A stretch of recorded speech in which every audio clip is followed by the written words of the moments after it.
কলকাতার পাশে এক ছোট শহর বারুইপুর। সেখানে এক পুরনো দোতলা বাড়ি। সবাই বলে সেটা ভূতুড়ে বাসা। বহু বছর ধরেও বাড়ি খালি পড়ে আছে। কেউ সেখানে থাকতে চায় না।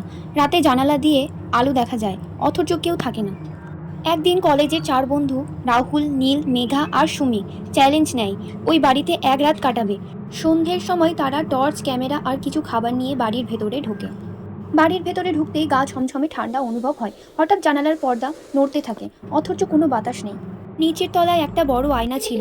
মেঘা তাতে হঠাৎ দেখতে পায় একটা ছোট মেয়ে দাঁড়িয়ে হাসছে। পেছন ফিরে তাকায়, কেউ নেই। রাহুল ভয় পেয়ে বলে, চলো বেরিয়ে যায়। কিন্তু নীল মজা পাচ্ছিল। সে বলে, একটু দেখেই নিই আর কি হয়। তখন হঠাৎ একটা দরজা নিজে নিজে খুলে যায়। ঘরের মধ্যে ঢুকেই চারপাশে টকটকে লাল লেখা, ফিরে যাও।